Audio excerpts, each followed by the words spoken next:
pandemic, a number of activists looking into the future were quite optimistic about probably what the situation was going to turn into. We were there at the front lines, obviously virtually, campaigning for cancellation of debt, looking at what we should be doing to call for economic justice in the face of the threats that the pandemic posed for inequality and for all the issues that we were working hard for. If you remember, Arundhati Roy, the Indian author, wrote a memorable piece in which she said, historically, pandemics have forced humans to break with the past and imagine their world anew. This one is different. It is a portal, a gateway between one world and the next. Unfortunately, that optimism has gradually ebbed away. A little more than a year after, we see a limited response, first of all, to the debt crisis. After the multilateral development banks have failed to channel their finance to actually be a force of good, we've seen the OECD once again demonstrating its inability to effectively tackle the problems of corporate tax avoidance and illicit financial flows. And at the end of yet another disappointing climate summit, and most fundamentally, after the failure of the global community to ensure equal access to vaccines, the question before us this afternoon is, have we really hit a dead end? Or can we still manage to salvage where we are and what we have to make the response to the pandemic a portal to a more just world? To answer that question, to answer these very, very fundamental questions, I'm really happy that this opening webinar has a panel of really illustrious speakers. I will take a moment, first of all, to say a warm welcome to our speakers and introduce them. But before that, let me mention some housekeeping rules. First of all, just to say that this webinar is being recorded, and I hope that that is fine with everybody. Secondly, interpretation is available in Spanish and French. And now that you have been on Zoom for so long, I'm sure where you will find that icon, it's a little globe that you will find at the bottom of your screen, which will take you to which language you prefer to listen to. You will be able to watch the recording of this webinar on YouTube afterwards, on the Eurodad YouTube channel. And finally, I would like to say a warm thank you to our donors for this policy forum, Bread for the World and the European Union. So again, a warm welcome to our panelists. I myself am Jean Saldana. I'm the director of Eurodad. Unfortunately, Winnie Byanyima, who we were really looking forward to being part of this panel, has been called away an emergency. So she is being replaced by Jaime Atienza. Jaime is an old friend of Eurodad. So it's my pleasure to say a warm welcome to Jaime. Jaime Atienza is the director of the newly created Health Financing Department in UNAIDS. He works closely with Winnie Byanyima, who is the executive director. He is a development economist with a long track of working on development finance issues from civil society, academia, and public administration. He previously led the aid and development finance work and the global debt work of Oxfam. A warm welcome, Jaime. We also will have Manon Aubry. Manon is a member of the European Parliament since 2019. She's also the co-chair of the Left Group at the European Parliament. Previously, she was Senior Advocacy Officer at Oxfam France.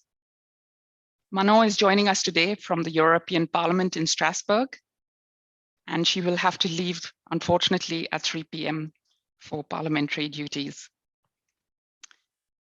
Then we have Liddy Nakpil. A warm welcome to Liddy. Liddy is coordinator of the Asian People's Movement on Debt and Development.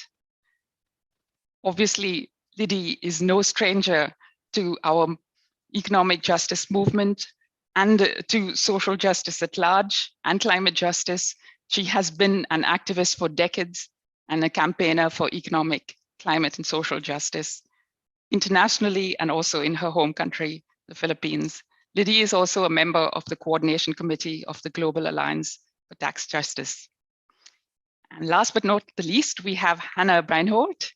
Hannah is the chair of the board of Eurodad since 2020 and senior policy advisor at Oxfam IBIS. Another very, very long-standing member of Eurodad. Previously, she was tax policy manager at Action Aid Denmark.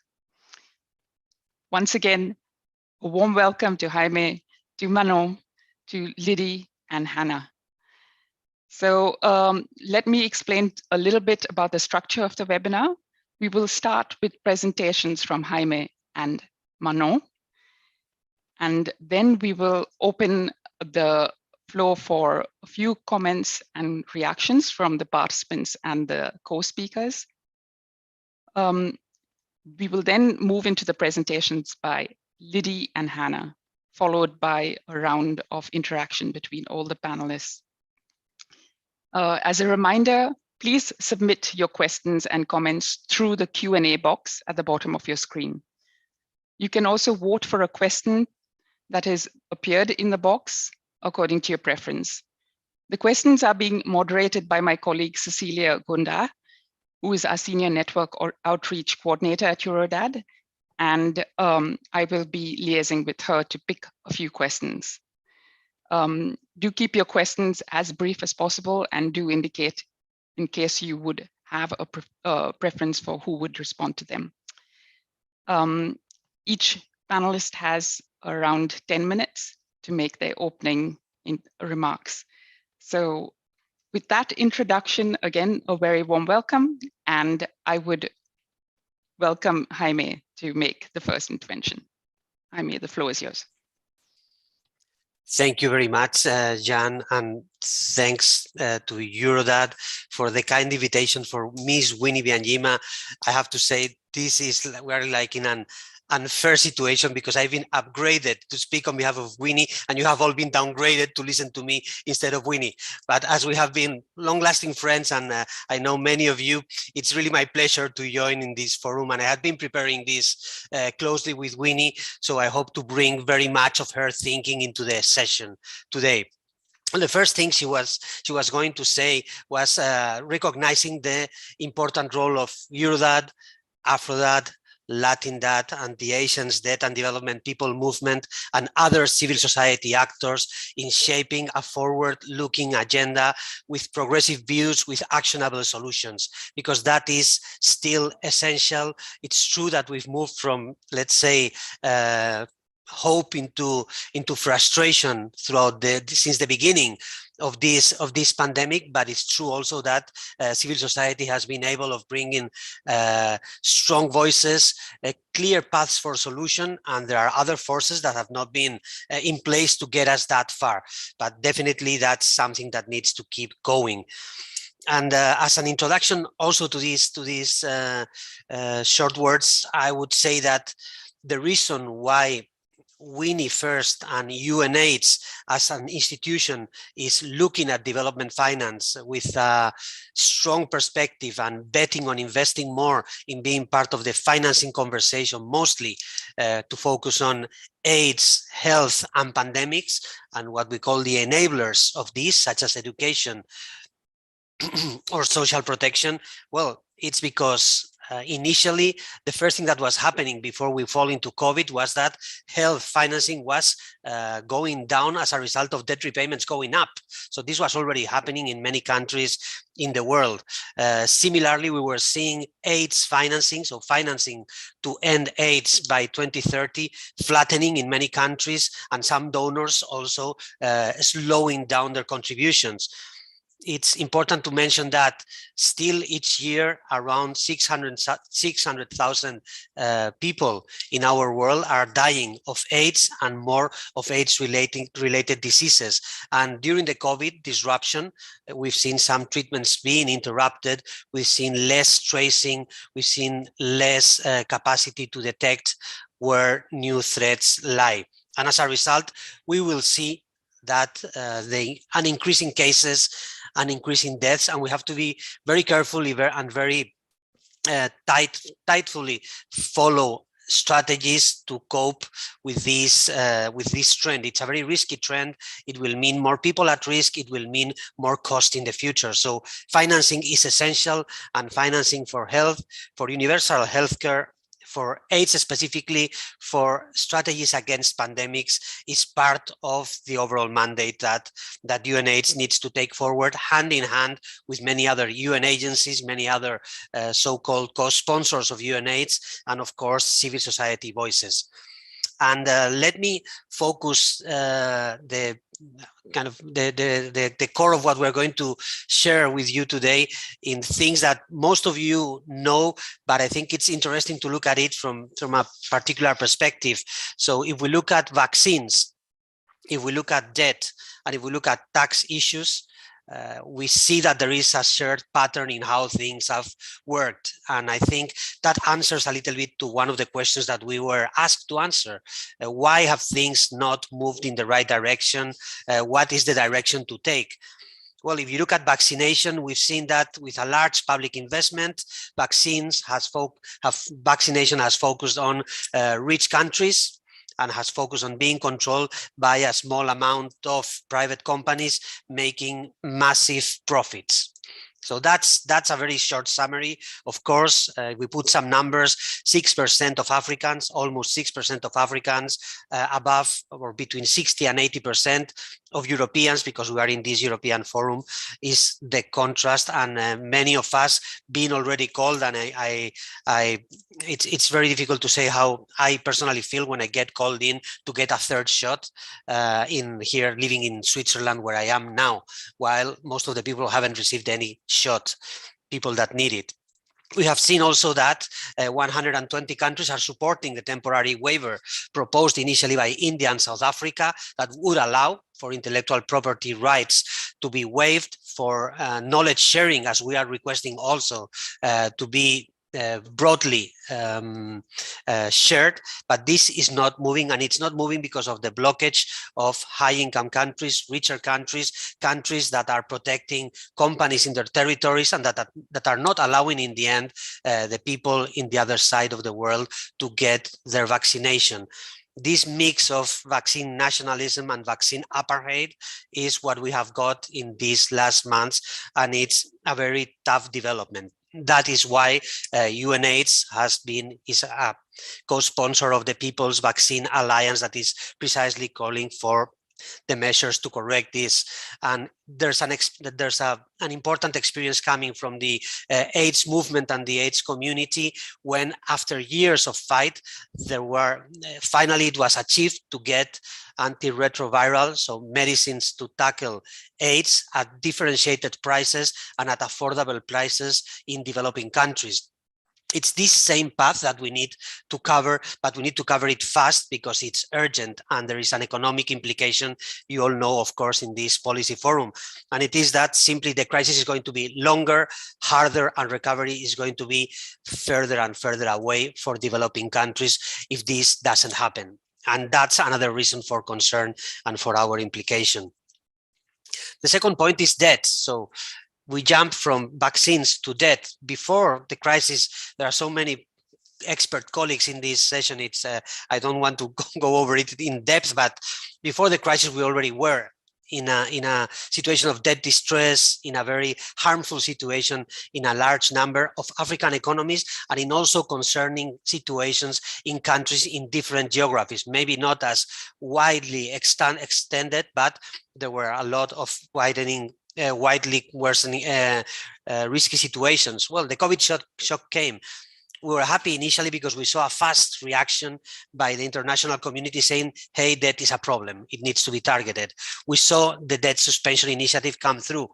It was very limited since the very beginning, but we thought, okay, it will be a first step. But we've seen it's coming to an end in a month, and we will have seen very little coming from this initiative. And when we look at the actual numbers, we realize that for most of the countries that opted for this temporary suspension, they got less money freed up than they were losing out of fiscal contraction. So that is not the kind of support you expect at a historical crisis, when the high income countries are putting for their own good 17 trillion on the table to try to do counter-cyclical policies, while giving this small amount of temporary debt relief on the one end, and expanding also in a very, very limited amount official development assistance. Of course, there's another angle to this, and the same that we were saying that in the vaccine world, profits were being protected from putting the rights of people first. When we look at the debt scenario, we see again that in this initiative, private creditors were expected to participate, always on a voluntary mechanism. They were never really pushed. There was no framework to compel them. Let's say the governments that were grouped in the G20 were not strong enough in the kind of proposals that were made and mechanisms that were put in place to ensure private participation. And again, profits were flowing from low-income countries into private creditors that were collecting their debt in full, and debt that had been contracted at very high interest rates. So second time we have profits protected and we have rights exposed. And if we look at tax, and I don't want to speak very much about this, I know that Manon is going to speak a lot about it, and that is what needs to happen. But we see this global minimum corporate tax agreement of 15% that came forward. And I'm going to focus on two small aspects of this, because you'll go through this and other tax issues. Well, a grace period has been built into this agreement. And of course, there's a selection of countries that will benefit from the agreement itself. So a grace period that has not been granted to developing countries to pay back their debts is given to the largest companies in the world to adapt. And it's not as if we're talking about an industry adaptation. You need to develop new instruments, you need to develop new technologies. No, it's about paying the fair share of your taxes. And that's another way, I think, of putting, again, profits before rights. And I think I try to put this thread through these three different issues, because I think there is this common pattern. And this, for me, answers a little bit the question of what has happened that has not allowed the response to be ambitious enough. And it's definitely there has not been readiness to change course and put rights ahead of profits. And this is something that we have to acknowledge. The rigged rules and the power imbalance in the global economy has not been countered. There have been some initial ideas, some positive steps, but very, very far away from moving in the right direction. I think if we look at opportunities, we could say that we need to keep pressing for action. We need to be creative and politically stubborn, I would say, because some of these things will come. I am convinced, and probably it's my field of highest expertise in these three fields. It's in debt. There's no way there is a large number of countries that will go through debt restructuring very soon, and we'll need to see this happening, and it will probably be very chaotic because there has not been a proper system put in place. So we need to keep going in these strong proposals. Also, we need to collaborate with different actors to build in these kind of actions and try to find the right allies at the international level, international institutions such as the United Nations, our organization, many of other organizations in the UN system, but also political voices, political leaders, private leaders, and I think social movements. So we need to bring together those voices. And I think we need to make also the best of the fact that today health and pandemics investments are no longer, we could call it soft investments, because without them there is no solid economic recovery. And this is an opportunity that we need to bring forward. We need to make sure that when we talk about recovery, about the new growth stage, it's not all about the kind of infrastructure, even if it's green infrastructure talk, but it's also about this kind of rights-based that is now an essential component of recovery, and we need to be clear about that. And I'm going to leave it here, Jan and colleagues, and listen to my other co-speakers and enjoy the talk with you all. Thanks very much for the opening words, Jaime. Your red thread, profits protected and rights exposed, has come through very, very clearly. And we are going to continue this conversation about how we've come so far and how to go further. So thank you very much for that opening comment. I turn now to Manon. I'm sure that you will complement what Jaime has said excellently as a former tax campaigner and continuing to work hard on tax issues and inequality issues in the European Parliament. Manon, over to you. Thanks very much, and thanks to you all for the invitation. It sounds like a bit of a old friends gathering, because I think we've a lot of us have a common point, being Oxfam and being the fight on tax justice and inequality. So it's good to see old people that and we, all of us keep up the fight in one way or another. If you don't mind, I might switch to French. This might be a little bit easier. I mean, it's really up to you, but since we have translation, I imagine. Of course, please do. Yeah, it's always better to hear me in my mother tongue. Ok, donc j'espère que tout le monde a pu faire utiliser l'onglet interprétation. Je vais essayer de construire sur ce que Jaime a dit en faisant le bilan un peu de cette crise dont on pensait en effet, ça a été dit en introduction, qu'on en sortirait, et en fait on est très loin d'en avoir sorti, et surtout ça a accru, développé encore plus la vulnérabilité de nos sociétés. Et en gros, cette crise, elle est venue comme fracassant en fait un niveau d'inégalité qui était déjà élevé dans nos sociétés et un niveau de protection sociale qui était déjà fragile. Et donc, on se retrouve avec des personnes qui sont à l'extérieur de notre système de protection sociale, qui sont encore plus touchées. Ça va des étudiants qui ont perdu leur emploi, leur petit boulot, les familles les plus précaires qui tombent dans la précarité. On a vu toutes ces files d'attente devant les distributions alimentaires, y compris dans les États les plus riches du monde. Je prends l'exemple de la France.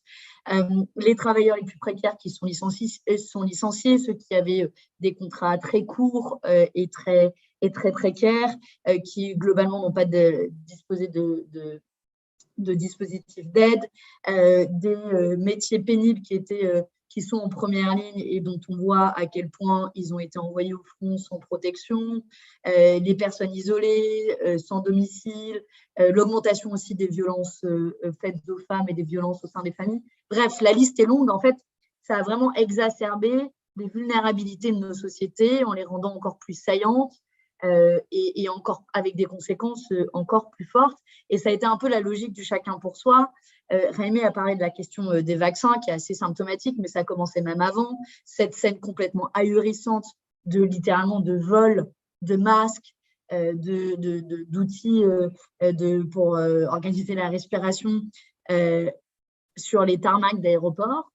Donc, c'est le concept même de solidarité, pour moi, a été mis en cause dans cette crise. Et quand on fait du développement international, quand on lutte contre les inégalités, quand on met à mal le concept de solidarité, alors ça a des conséquences dommageables sur le court terme, mais aussi sur le moyen et sur le long terme.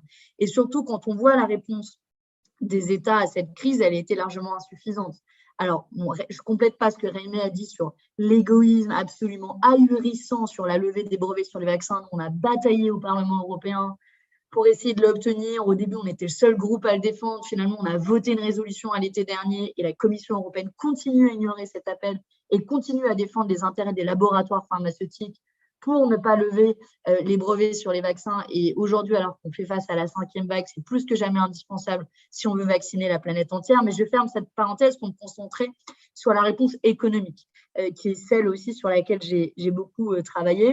On voit que la réponse globale de la plupart des États, et en particulier des États riches, a été de mettre en place un soutien aux entreprises qui était bienvenue, mais qui déjà comporte des biais parce que ça met de côté les emplois les plus précaires dont je parlais, parce que très peu de contreparties ont été demandées aux entreprises. Donc, de l'argent a été injecté par les États. Et de nouveau, c'était bienvenu, mais sans contrepartie en termes d'emploi, ni contrepartie en termes écologiques.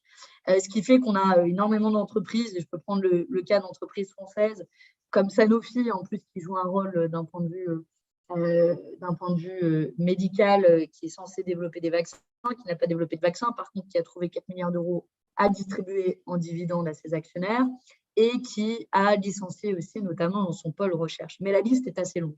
Et si on prend la réponse européenne, c'est ce fameux plan de réponse, ce fameux plan de relance européen qui a l'image de cette logique où, pour la première fois, on a essayé de faire jouer un système de solidarité avec cet emprunt en commun, mais en même temps, on a distribué de l'argent à une partie sous forme de prêt, dont on va probablement, n'ayant trouvé les moyens de le rembourser, probablement payer le prix cher, dont ce qui a été donné aux entreprises l'a été fait sans contrepartie écologique et sociale dont je parlais, et à l'inverse, on a des contreparties austéritaires qui ont été demandées aux États en utilisant le mécanisme du semestre européen.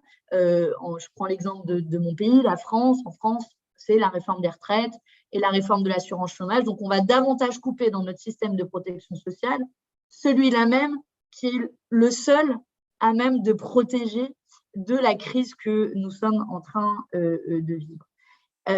Mais je vais vraiment me concentrer sur la partie fiscale, mais ça dresse, je pense, un peu le panorama global de la réponse des États, tant sur le point de vue sanitaire et sur le point de vue économique. Mais le levier fiscal devrait être un élément de réponse important. Devrait parce que, Rémi, on a dit un mot, mais des entreprises ont fait des bénéfices exceptionnels pendant cette crise et donc devraient pouvoir participer à cet effort de guerre exceptionnel. Emmanuel Macron avait parlé d'une guerre. Si c'est une guerre, alors il faut des moyens exceptionnels. Et des entreprises comme Amazon et autres ont en réalité fait des résultats économiques comme jamais dans l'histoire. Et si on parle d'histoire, dans des crises, il a été fait des taxes exceptionnelles. Je pense à la Première Guerre mondiale. En France, il y avait eu en 1916 une taxe exceptionnelle sur les profits de guerre. Mais au niveau international, il y a aussi l'Argentine, la Nouvelle-Zélande, par exemple, qui ont mis en place des taxes exceptionnelles. Donc, on devrait se poser la question du financement de la réponse à cette crise. Et je pense que le financement doit passer en particulier, d'une part, sur le levier monétaire, la question de l'annulation de la dette pour les pays pauvres, mais aussi à l'échelle, par exemple, de la Banque centrale européenne au niveau européen, mais devrait passer aussi par le levier fiscal. Et le levier fiscal, c'est une taxe exceptionnelle sur les profiteurs de la crise et c'est une remise à plat de notre système fiscal. Et là, j'en arrive au combat qui est le nôtre, qui est celui d'Eurodad qu'on a mené en commun pour lutter contre l'évasion fiscale et les paradis fiscaux. On a essayé d'agir et c'était en fait mon premier dossier quand je suis arrivée à Oxfam en 2013, donc ça date. C'est un peu le hasard que j'en arrive au Parlement européen pour achever ce combat, mais je dois dire avec beaucoup de frustration, puisque pour ceux qui n'ont pas suivi, on s'est battu sur la question de la transparence fiscale en se disant c'est le premier levier d'action, de savoir ce qui se passe, de connaître l'activité des grandes multinationales dans les paradis fiscaux, donc savoir ce que font Amazon, Facebook, etc. dans tous les pays. Et en réalité, dans la dernière ligne droite des négociations, entre le Parlement européen, le Conseil et la Commission européenne, on a eu des négociations qui ont été largement capturées par les lobbies et le patronat, relayées d'ailleurs par la France, ce qui fait qu'on a un dispositif final qui a été adopté il y a quelques semaines par le Parlement européen en seconde lecture, malgré nous, notre bataille pour revenir au deal initial qui était beaucoup plus satisfaisant. Mais donc, les failles du dispositif final, c'est qu'on aura une transparence uniquement pour 20% des États dans le monde, c'est-à-dire les États européens et la liste quasiment vide de paradis fiscaux européens.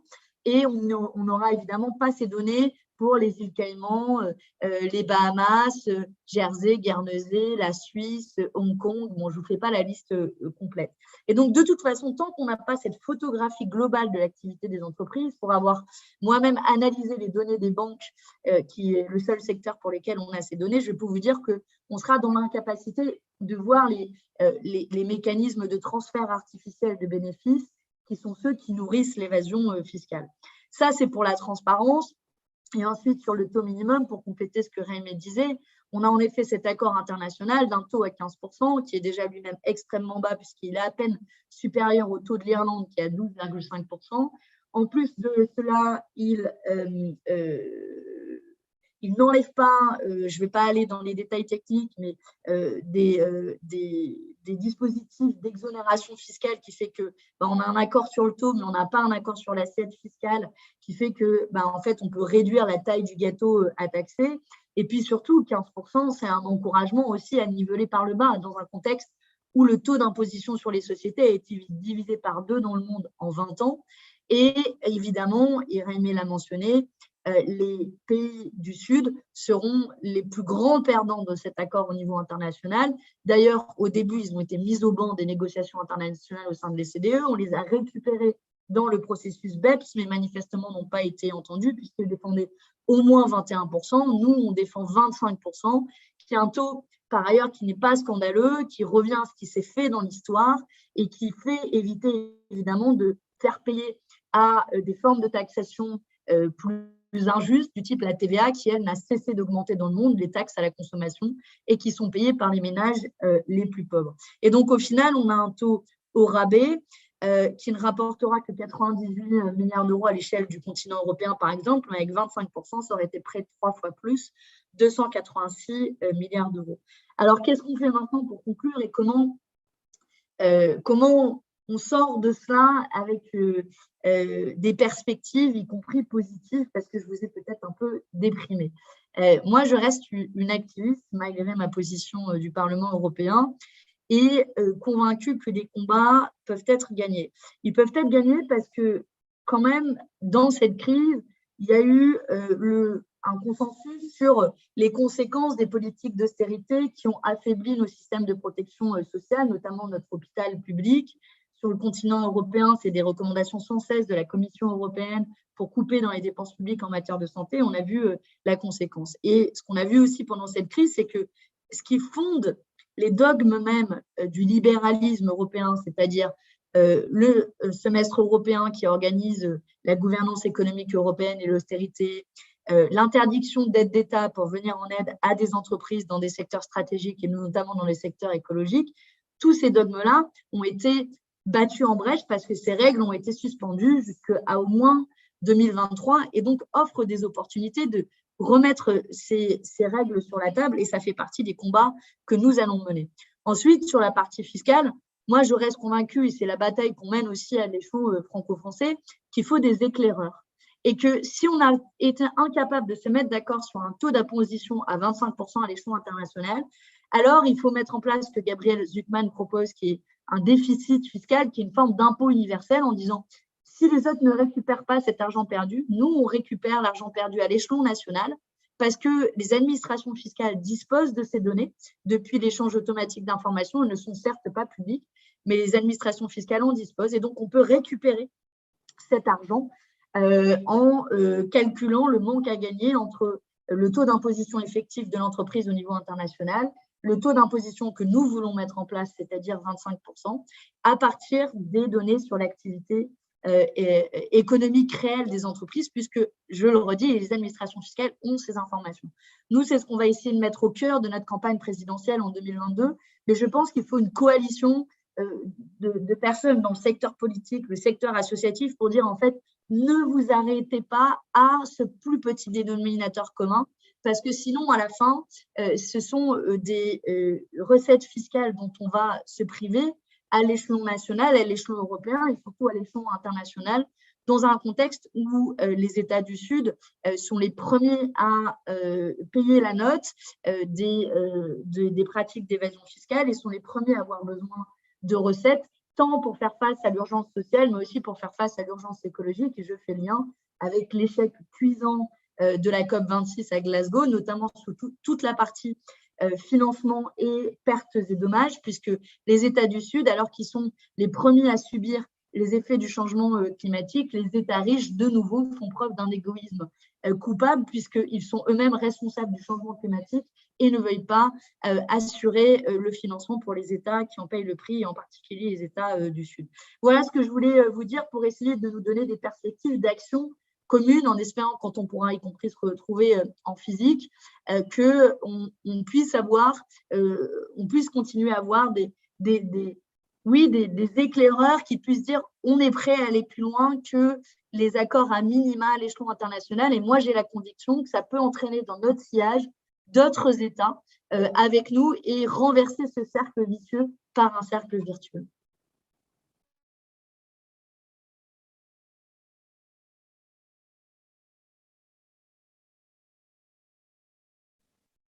You're on mute, Jean.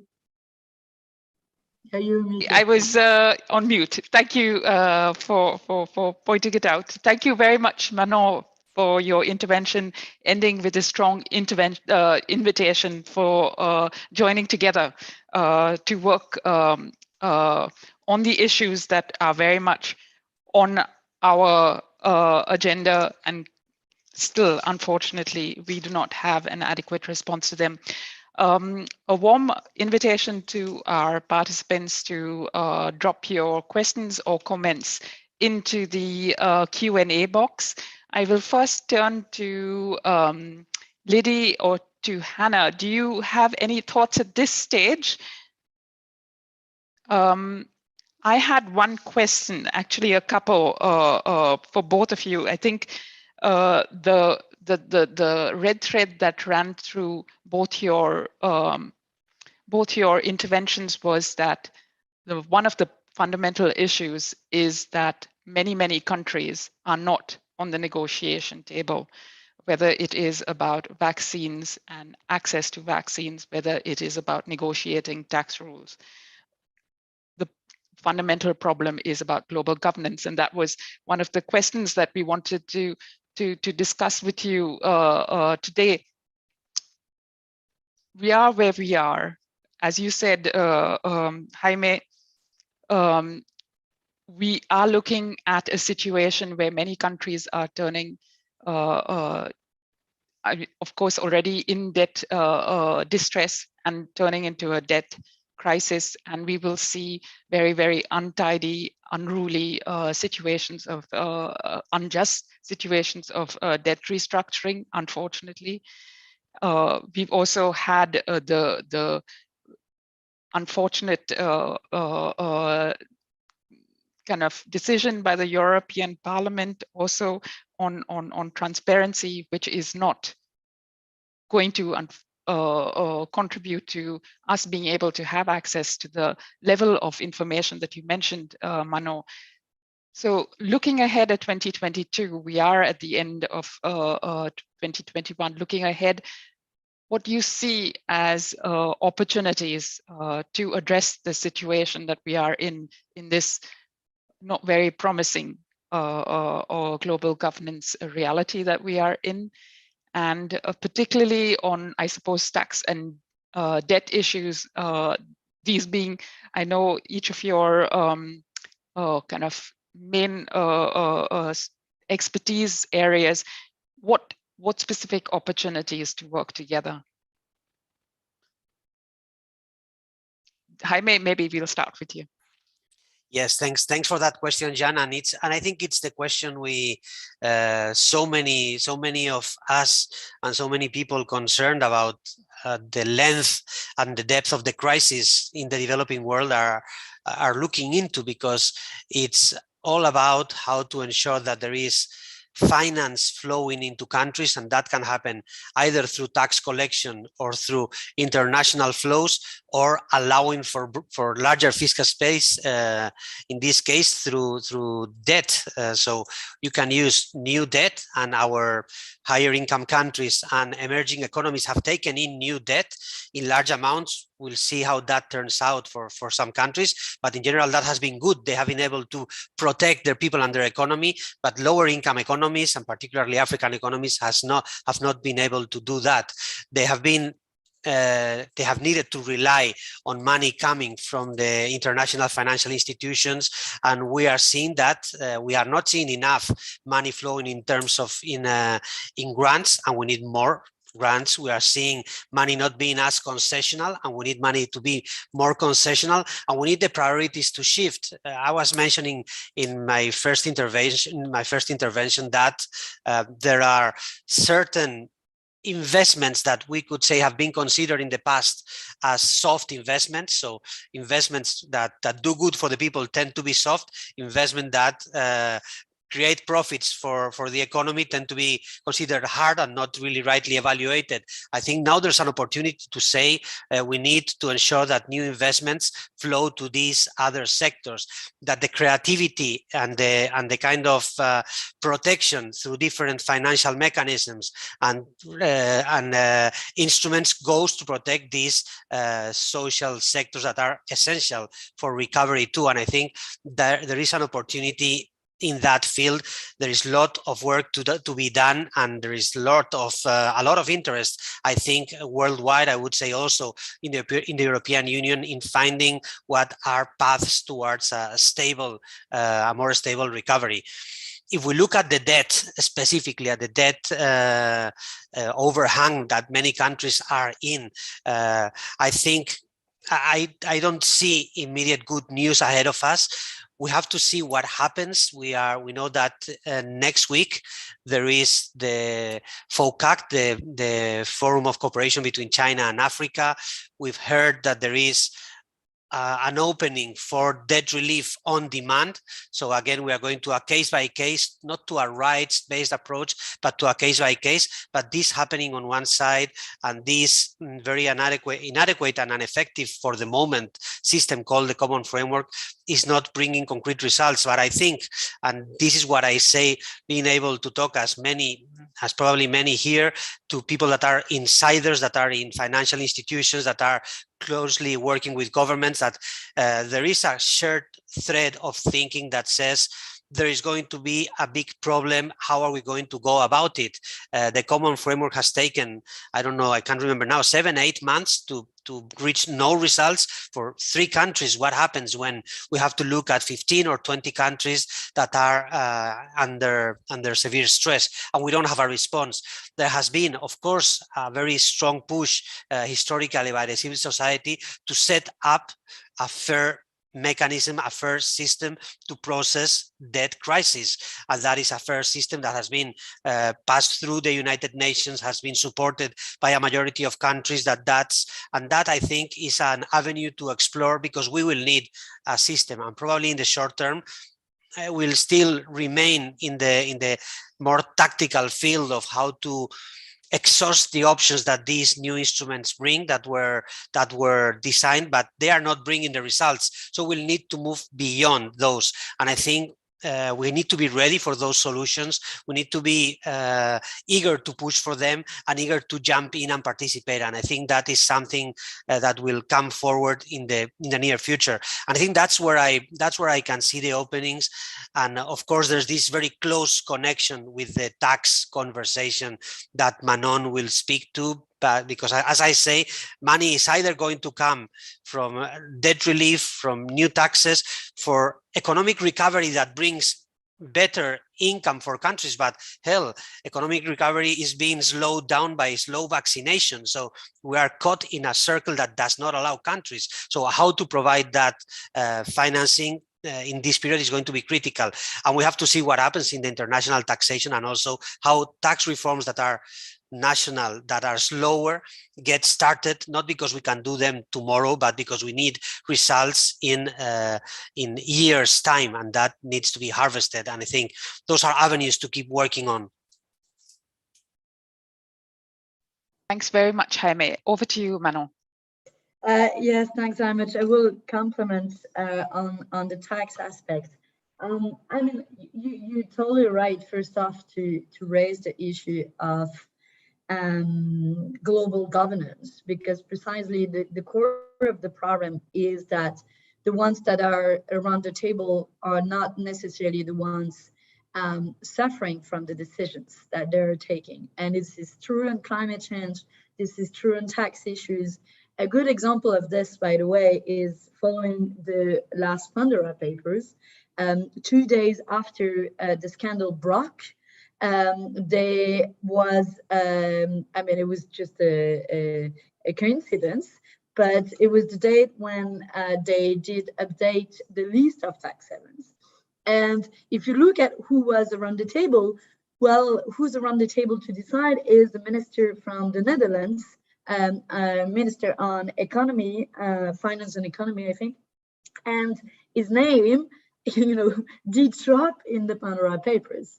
And I think if I remember correctly, he had the shell companies in the British Virgin Islands. And with no surprise, the British Virgin Islands have been removed, are not removed, but have been out of the list of tax havens. And, more broadly, in the Pandora papers, there were at least 35 head of states or former head of states that have been caught into the scandal. So the issue is not whether we do have the solutions, the issue is actually who's taking the decision. And on that precisely, I think there's an issue of who's taking the decision, because there is a clear conflict of interest. And similarly, on tax issues in the European Union, we need unanimity, meaning we need the agreement of Ireland, the Netherlands, and other EU tax havens. So for sure, they are not going to decide to, shoot themselves in the foot, and they will block any progressive reform when it comes to taxes. So that's why I've been, and sorry, it's knocking on my door, so maybe someone is going to enter. And similarly, that's why I was saying earlier, excuse me, I was just going to open the door.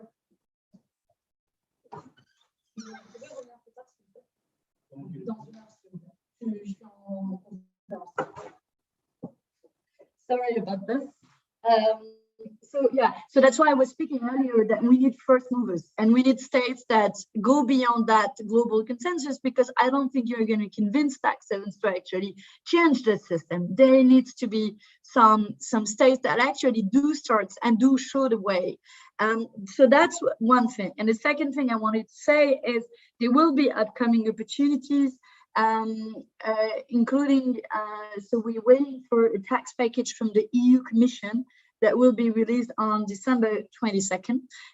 So I don't know whether it's going to be a Christmas gift on that, but this should include a directive on minimum taxation. They should deal as well with own resources, because as I was saying earlier, if you compare the recovery plan, this clearly has the necessary own resources in France, and also a package on shell entities, and this should be related also to the Pandora papers. On minimum taxation, of course, this will be a big fight, whether we go beyond the global consensus, and I think the EU should be leading on this and should be more progressive, closing some of the tax gaps when it comes to the tax base, but also going further in terms of minimum rates. I know, though, that I might feel sometimes on my own doing that fight here in the European Parliament, but I do think that there is actually a consensus outside of that Parliament, coming from external stakeholders, being, southern states, being civil society actors, and more generally, in the society. And if you ask people in the streets, they all find not normal that big companies are not paying their fair share of taxes. So I do believe that we should use that consensus, that external consensus, to bring that consensus inside the doors of that Parliament that sometimes is a little bit too hermetic to what's going on outside. And I do hope that you guys as well from different organizations will help us push a progressive agenda, because this will be the top priorities for starting 2022 on this package that I was talking about, and these 3 regulations that we're going to work on that could make a difference. But obviously it will depend on the level of ambition, and we'll try to push that level of ambition, you know, as far as possible. Thanks very much, Manon. I think from what you've said, it's clear to me that, and I'm sure it's clear to the rest of the participants, that while this pandemic has been not only a health pandemic, but it's also been a pandemic of inequality and growing inequalities. And that is why we need, again, as you said, Jaime, strong public investments in social sectors, because they are critical to recovering from this crisis. Obviously, in the discussion about the level of investment, where the investment should go, everybody should be at the table. Global governance issues, as well as civil society participation and joint working together will be critical. Taxation, debt, and adequate debt restructuring measures, including debt cancellation, are critical. The question then, I would leave it to Hannah and Liddy to particularly touch upon that, is what are the big challenges that we as civil society face in getting to where we need to get. Thank you very much, Jaime, and I know, Manuel, you have to leave quite soon, so thank you very much for your words and for the invitation for joint action. Looking forward to picking that up in the year to come. I turned now to Liddy. Over to you, Liddy. Thank you, Jean. I'm very happy to join you again in Eurodad's Policy Forum. And indeed, massive mobilization of finance on an unprecedented scale, much more than that has been mobilized so far, is so desperately needed. It's needed not only for people's survival, but to undertake a profound transformation of the system in order to solve the multiple crises we are facing. And we are honored to work with you on many of these crucial fronts. One, of course, as has been also touched on, is the strengthening and broadening of the global debt movement to demand unconditional debt cancellation by all lenders for all developing countries, and changes in international and national economic and financial unequal relations, flawed frameworks, and unjust policies to break the vicious cycle of indebtedness. As we all know, and as Jaime also pointed out, the responses of the international financial institutions, the G20, and all other lenders to the debt problem in the wake of COVID has been so pathetic. The 4 tranches approved by the IMF thus far, the latest one just last month, for debt payments cancellation for less than 30 countries, has only amounted to $802 million, $802 million, a drop in the bucket compared to the close to $400 billion annual external public debt payments of low and middle income countries. The DSSI of the G20, which ends this December, thus far amounts to only $5 billion worth of suspended debt payments since May 2020 for more than just 40 out of 73 eligible countries. Not only have these debt relief initiatives failed to deliver what is needed, fiscal responses to the COVID pandemic are going to leave the Global South with much worse debt problems. Lending during COVID has risen by 30%. We demand debt cancellation as a matter of justice to address unsustainable debt, but also illegitimate debt. And we urge movements to reassert the issue of illegitimate debt again as part of a broader effort to counter, debunk, and resist the flawed and narrow assumptions and frameworks of lenders on what it means to be in a debt crisis. And for them, it's just our ability to pay back the debt, no? And what are just and enduring solutions. Of course, another is our campaign to demand the full delivery of climate finance obligations by wealthy countries, as Manon has already mentioned, or developed countries as they are called under the UN Framework Convention on Climate Change. This obligation is based on developed countries' huge share of historical and continuing responsibility for the climate crisis. Climate finance is not aid or assistance. It is owed to all peoples and communities of the Global South to cover adaptation as well as loss and damage costs in the South, and is also part of the wealthy nation's share of mitigation actions. Their historical and continuing emissions are so huge that it is not enough for them to reach real zero emissions domestically. They have to fulfill the rest of their fair share by financing more mitigation actions to be carried out in the South. In 2009, we all know rich countries promised to raise $100 billion annually by 2020, and thus far they have failed. COP26 Glasgow Pact was merely urging countries to double their climate funding by 2025, but based on current contributions, doubling these contributions will not even reach 100 billion. The $100 billion is actually just a small fraction of the climate finance obligations. According to the UNFCCC's own Standing Committee on Finance, the climate finance needs of developing countries amount to trillions of US dollars. Wealthy countries actually spend many more times of this amount in public subsidies for fossil fuels. For example, the G7 governments spent a combined total of $200 billion on fossil fuels in 15 months since January 2020, whereas their climate finance pledges to the UNFCCC financial mechanisms since 2001, in the last 20 years, amounted to only 23.7 billion. So we all know where their priorities lie. We are, of course, also fighting the flaws and inequities of national and global tax systems and illicit financial flows, as has already been mentioned. This is a critical fight, not only to raise more resources for public services, for climate action, and for social justice programs.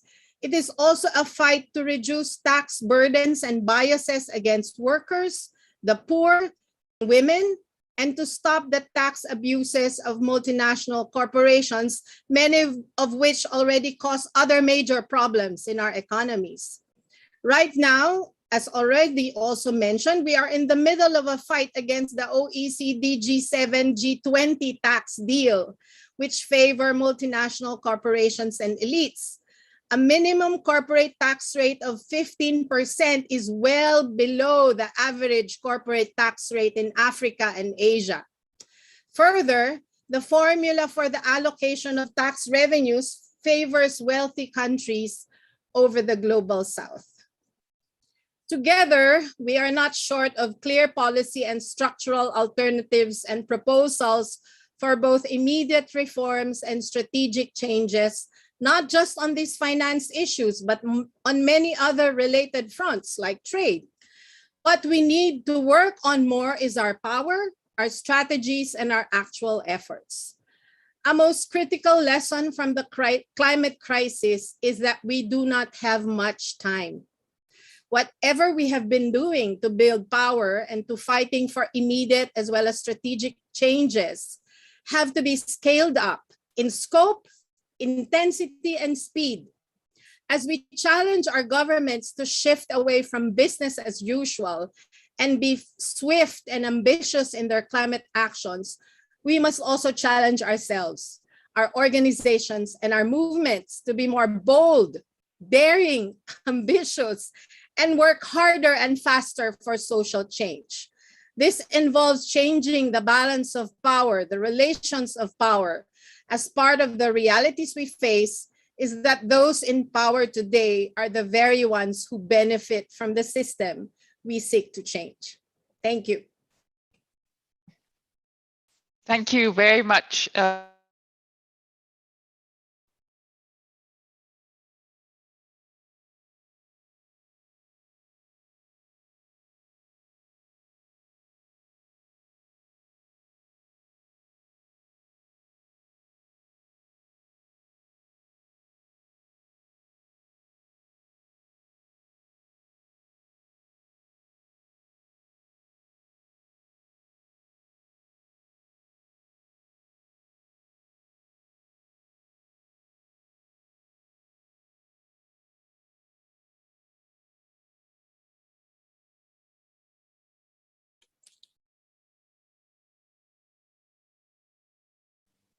I'm not sure if it's just me.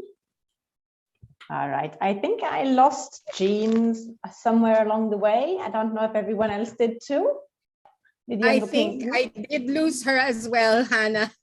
All right, so guess I'm last of the four of us, and it's a pretty tough call after 3 brilliant interventions. It's a rather difficult slot to take over here. But I'll do my best to pick up on where the other 3 of you you left off. Actually, you've mentioned many of the things I was going to say. In my points, I totally agree with practically all of what you've said. So one of the things that I wanted then to maybe go into slightly more depth with some of the things that you've been mentioning.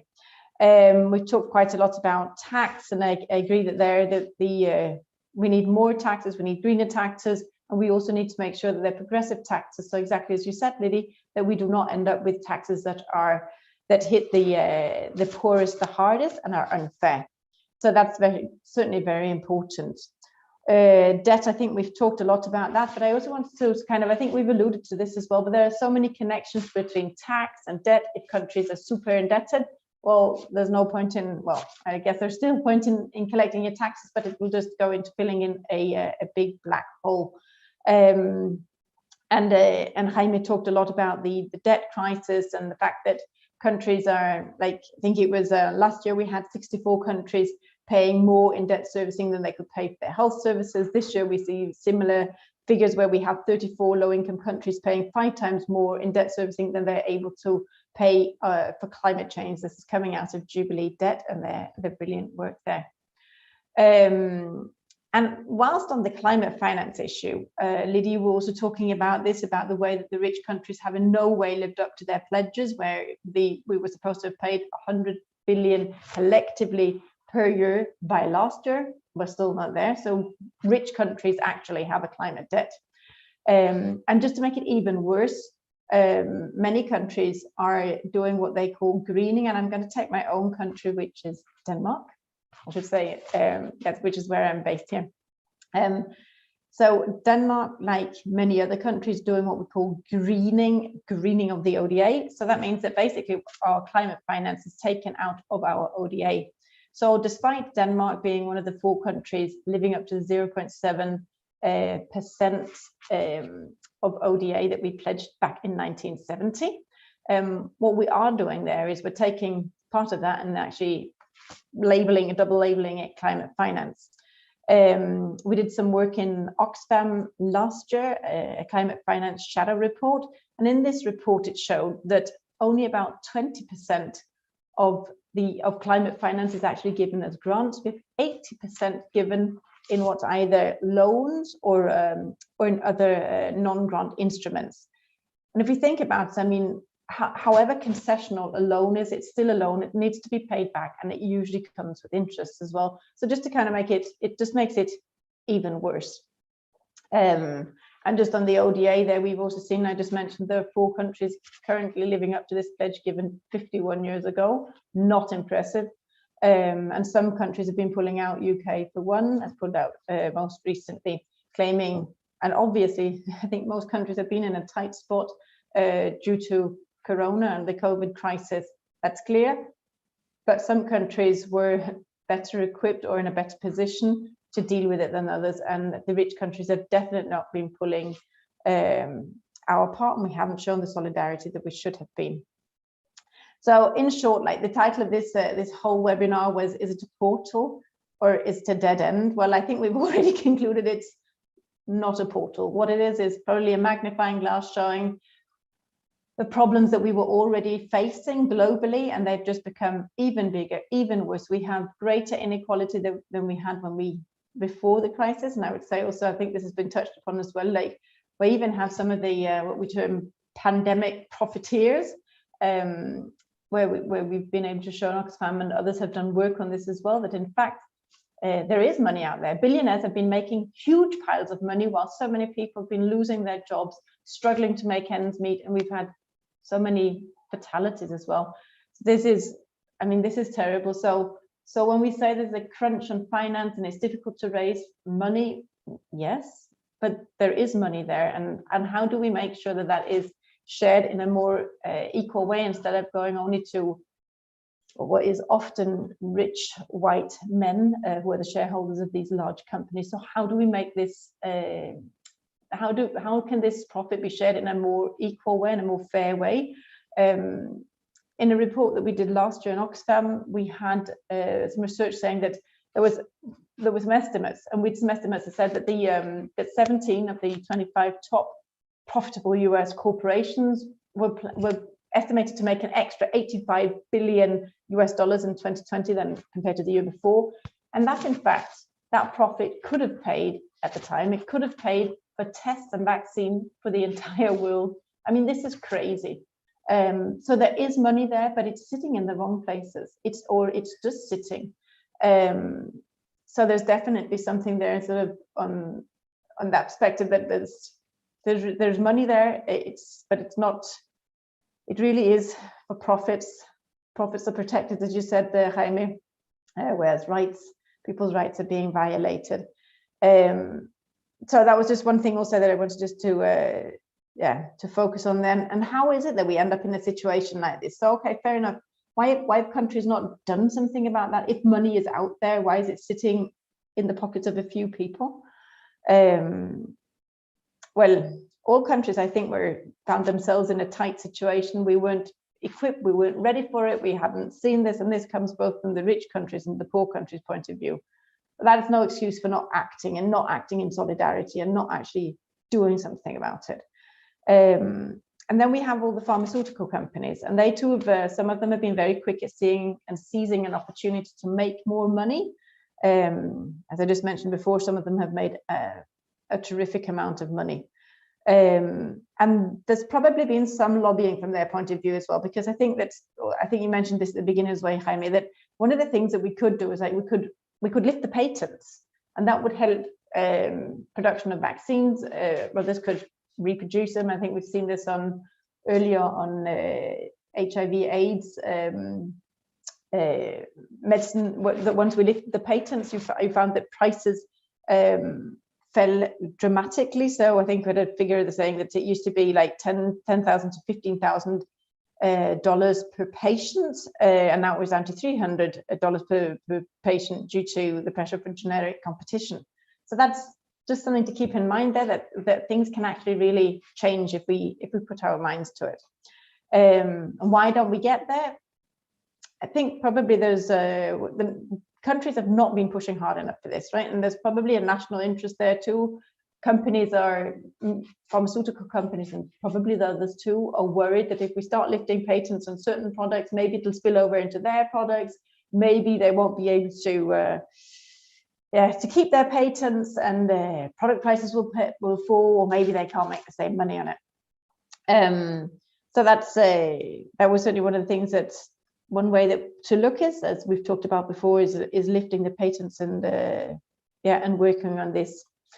And I think you've touched upon as well, Lydia, that there are many sources of income, but for low income and middle income countries that might not have huge billionaires, though they do actually have lots as well. But so on this ODA, which is dropping, there's domestic resource mobilizations, which have been under pressure. There's debt, which Jaime also talked about, has been growing, and many countries are facing debt crisis. So that's also putting a lot of pressure. There's climate finance that's not enough, that's not going the way it should.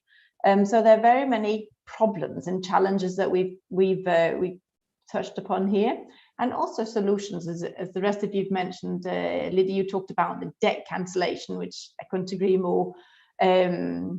More and better climate finance, which also includes ODA, combating tax havens and tax dodging, which Manon, you talked a lot about, which is I completely agree on as well. The whole issue of governance, making sure that everybody's at the table and on an equal footing, so we don't only have rich countries or rich individuals making decisions for the rest who are not there. So lots of problems, but there are also alternatives, which we have talked about as well. And I think that one of the things I think we should be thinking more about, or continuing to think lots about, is on taxation. Taxing the wealth. How do we better redistribute this wealth, and how can we put this money to make it sort of provide the good for the majority rather than the minority? And then green taxation, I think that's another avenue to go down. It's a tricky one because there's always the risk of it having bad implications on equality. So we have to be super careful when approaching that, but I do think that's a source of income. And if we look at it, we also know that rich individuals emit much more than poorer individuals. So taxing wealth and taxing what I would call sort of a non-green consumption or luxury consumption might be a way to go, and then making sure that it doesn't have the wrong implications on inequality. So I think there are actually quite a lot of avenues we can pursue, and I think from the rest of the panel, I also hear sort of an energy and enthusiasm to keep up the fight, and let's keep working. So it's not a portal, but I think it's also not a dead end. I mean, it's given us some arguments for that there is money out there. We can actually, if rich countries and rich individuals actually put their mind and will to it, we can actually move stuff. So I think there's lots of reason for us as a CSO community and movement to keep on fighting and keep up our energy. So with that, I'll stop here and I look forward to questions. Thank you. Brilliant. Thank you very much, Hannah. And really sorry that I suddenly disappeared from my chairing role. And thank you, Hannah, for having the presence to start your intervention. Very unusually, internet dropped on my side, but I'm back. And in the meantime, and thank you, Hannah. It was an excellent last input because it basically tied together what all three previous speakers spoke about. And indeed, if we have a chance, let's also talk about strategies. It's also being echoed by what Liddy is putting into the chat box.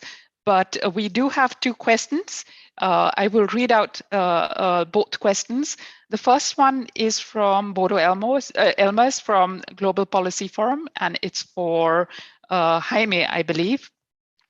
And it is about the debt structuring process to start with. So he says the government of the indebted countries need to take the initiative, usually. This does not happen fast and often enough. They often prefer to continue to pay creditors even when their people are suffering from hunger and disease. Can the UN help to convince them? The global UN and/or entities of the UN development system, for instance, in their operations on country level. So that's a question for Jaime about basically creating a common front to support countries who essentially are in debt distress to be more activist in their demarches on debt cancellation. Then a question from Nicola Scherer, and she's from ODG, to Liddy. You've done an excellent analysis, but when it comes to the way forward, she disagrees that civil society have to work harder. She thinks there is a lot of responsibility on a few people that are already mobilizing. Could there be other strategies to hold responsible the ones who are actually responsible? For example, work for structural change through global outreach, networking with other movements that are not necessarily involved in the economic justice work so far. So I will turn to Jaime first and to Liddy. And I think the question that the challenge that Nicola has put on the table is also something that I'm sure that Hannah has a thought on. So I'll start with Jaime and then Liddy, and Hannah, please jump in.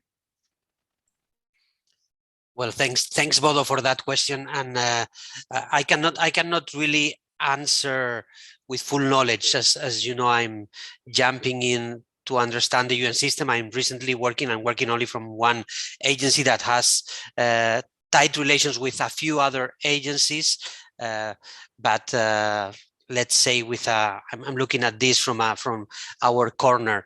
What I can say, coming from previous experience, is that what makes hard for countries to take a step is being alone in the dark, to step up and say, hey, we have a problem, because the fact that there is no actual framework for solution is a total disincentive. You decide to go out there, and what happens next? Well, you don't know. So that is why I think many of us when we saw the DSSI come forward, we thought it's good that we have a collective initiative that was close to 80 countries. Of course, we said more should be brought in because we had some middle income countries out, but what you need is a system that has rules that are predictable and where countries will be not punished. I don't mean rewarded, but where simply exposing a situation will take them into a path for solution. I think that's not what we have currently. So the reaction of a country that is in trouble, the actual reaction they will have is pick up the phone and call the IMF and express what the situation is and say, what are the options? How can we go through this? And ask for a kind of mediation of starting to talk with different parts in this system. I think that is one of the big troubles, the fact that we live with a lack of a system to process crisis situations. And we've been in this place for a long time.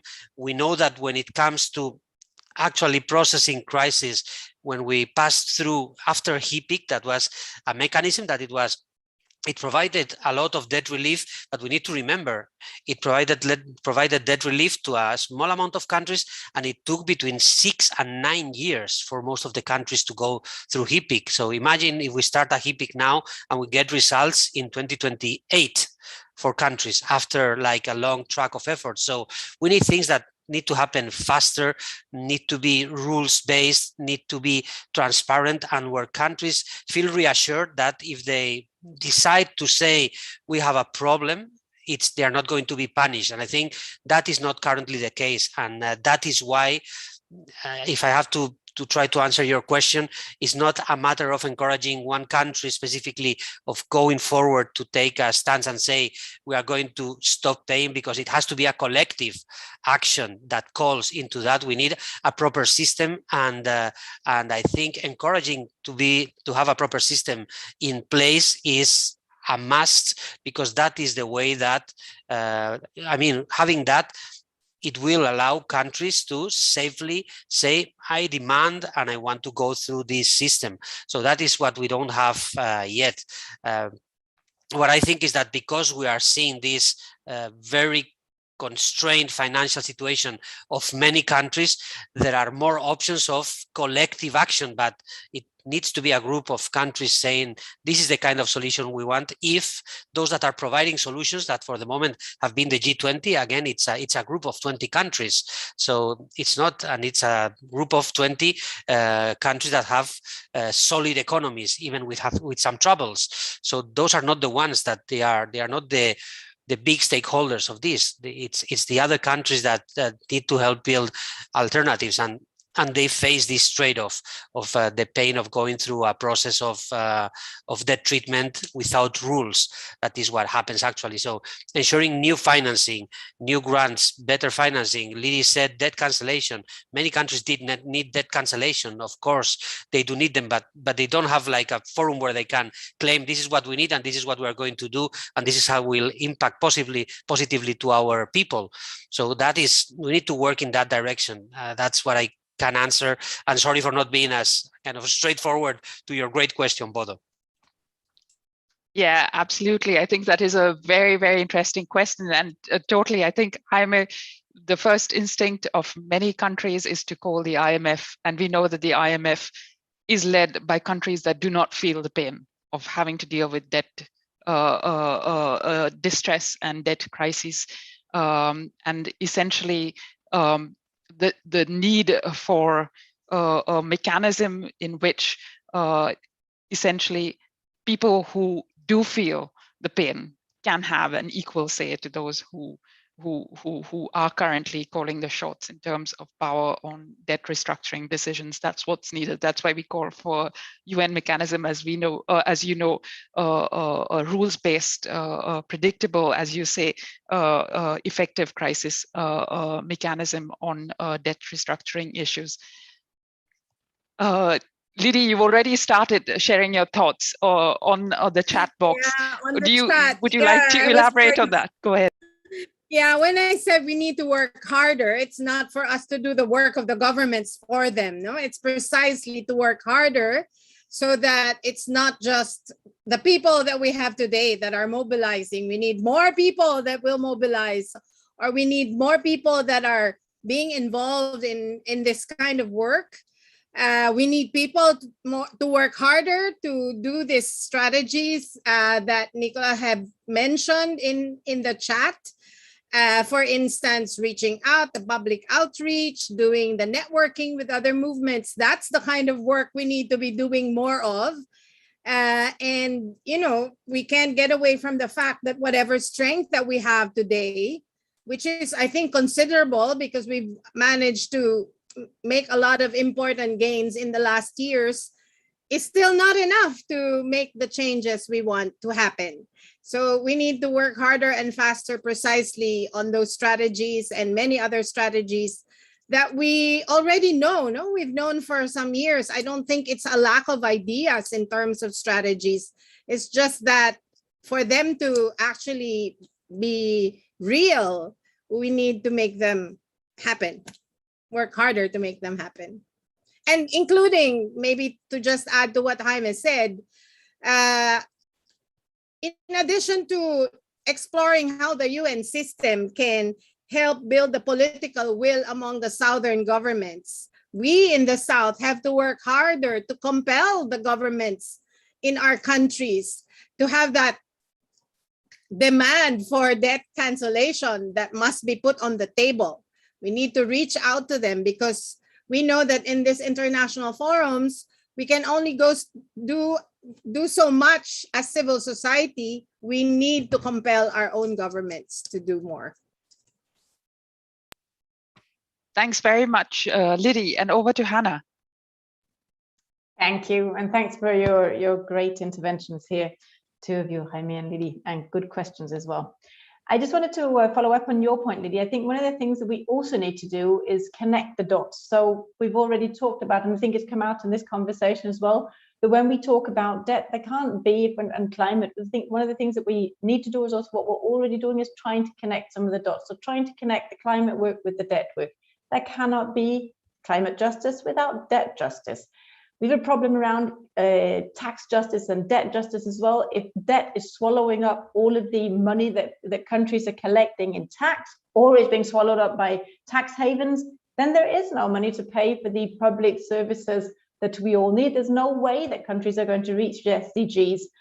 So I think we need to, like each of our little streams of work, each of our campaigns always needs to think about the other. And basically we're working for a better world collectively. We're working on like how to finance it, but everything is linked. So debt is linked to the other, climate is linked across gender, of course, as well. So I think the one thing that we also need to continue to do and become better at is also connecting them and then being good at bringing each other's agendas to the table. So if I want to talk about tax, I should also be talking about debt. I should also be talking about ODA. I should also be talking about climate finance. So bringing those things together, I think, is super important, and it's something that we have been working on more recently, and I think we still have some work to do there. And then just the last thing is, like, really try to keep up the energy and try to. There's so many challenges, so many problems. Let's try and keep up our optimism, our hopes, and then keep fighting. Absolutely, absolutely. We're reaching the end, and there are some key points on strategy I'd like to take note of from the excellent questions and obviously from your answers. I think what you've raised in your comment in the chat box, Liddy, is absolutely true about us having really sharp analysis, putting out the answers, putting out the research. I've always thought about this climate science. It has been with us from the 60s, warning us about climate change, warning us about increasing temperatures. It took young people standing out of their schools with placards. It took us as movements making the connections, as you say, Hannah, joining the dots. It took us talking to our families, talking to our children and our children talking to their grandparents to be able to get that action on the street. And we're still not there. We're still not there on a number of issues. We've been successful indeed in mobilizing action, but as you say, Liddy and Hannah and Jaime, at the end of the day, it is being able to get governments who are actually feeling the pain.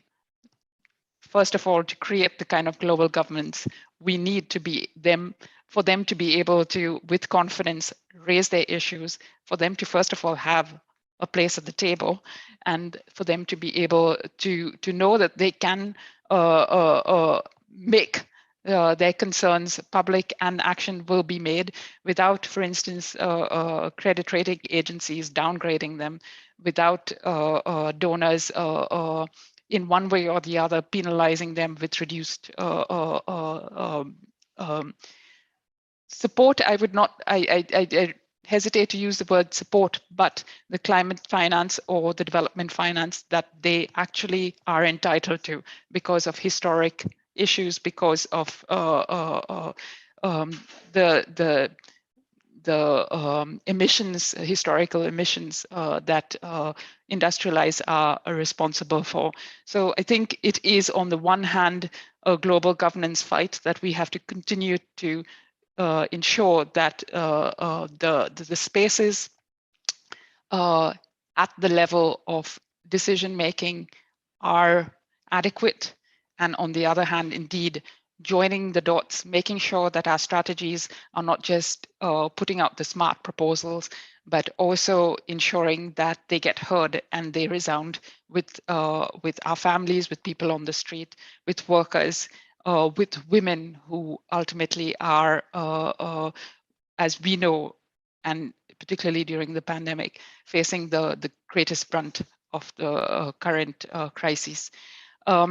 We've reached the end of the panel, and obviously we have a full day, a full week rather, of events during Eurodad's Policy Forum, where we will continue to look at all these issues. In case you've not yet had a look at the program, you go to Eurodad's website and you will see a full list of the events that we will be having through the week, looking at policy, the policy doctrine of the IFIs, looking at making the links between all the issues that we work with. We will also have a really interesting discussion on the future of aid, as well as addressing feminism from a post-colonial context.